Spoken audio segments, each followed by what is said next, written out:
এখানে আমি আর আমার মেয়ের খাবার নিয়ে নিয়েছি। তো বন্ধুরা এই পাকা কলাগুলো বেশি পেকে গেছে, তো ভাবছি যে কি করব, এটা দিয়ে নতুন ধরনের একটা রেসিপি তৈরি করি। তো কলার ভিতরে কিন্তু খারাপ হয়নি, দেখুন কলা ছাড়িয়েছি, কলার ভিতরটা সুন্দর আছে। তো ভাবছি নতুন কিছু করি। আর এই ছোট ছোট কলাগুলো কিন্তু খেতেও খুব মিষ্টি লাগে। এবার কলাগুলো এইভাবে চেপে চেপে মেখে নেব। কলাগুলো আমি ম্যাশ করে নিয়েছি, এবার এর মধ্যে দিয়ে দিচ্ছি আটা। আপনারা চাইলে ময়দাও দিতে পারেন।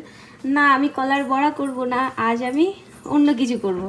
দেখি না কি করা যায়, যেটা ভেবেছি সেটা করতে পারবো কি না সেটা আগে দেখিনি। বন্ধুরা এর মধ্যে আমি একটু লবণ দিয়েছি, লবণ দেওয়ার পর এইভাবে আমি মাখিয়ে নিচ্ছি। একটু মনে হচ্ছে জলের প্রয়োজন হবে, যদি জলের প্রয়োজন হয় আমি এর মধ্যে জল দিয়ে দেবো। তো বন্ধুরা ডোটা মাখানো হয়ে গেছে, এইভাবেই আমি কিছুক্ষণ রেখে দেবো। তো পাকা কলা দিয়ে তো অনেক ধরনের রান্না করেছি, তা ভাবছি যে রুটিটা একবার করা হয়েছে, তো ওই জন্যে পাকা কলা দিয়ে লুচিই করি। তো বন্ধুরা এখানে কয়েকটা লুচি আমি বেলে নিয়েছি, আর এখানে তেল বসিয়ে দিয়েছি, এটা কিন্তু আমার লোহার কড়াই। তো এখন এক এক করে লুচি ভেজে নেব।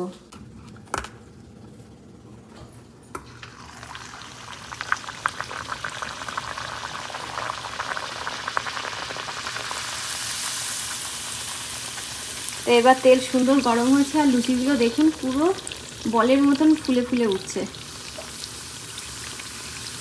তো এইভাবেই সব লুচিগুলো আমি ভাজা করে নেব। আর তেলটা মনে হচ্ছে আমার বেশি গরম হয়ে গেছে, আর একটুখানি কমিয়ে দিতে হবে।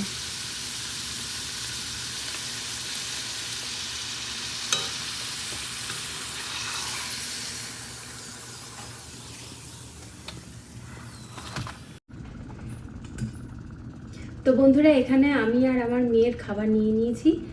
তো চলুন আপনাদের সঙ্গে প্রথমে লুচিটা খেয়ে দেখাই যে কেমন হয়েছে।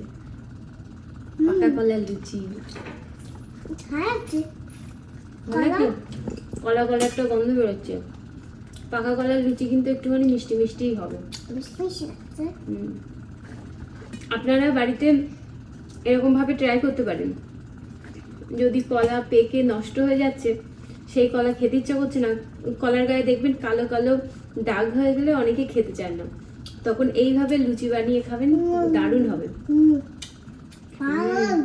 ভালো লাগছে।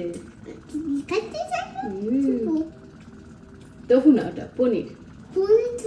তো দুপুরবেলা কাবলি ছোলা রান্না করেছিলাম, সেই কাবলি ছোলা দিয়ে লুচি খাচ্ছি। তো বন্ধুরা বাই বাই, রাধে রাধে।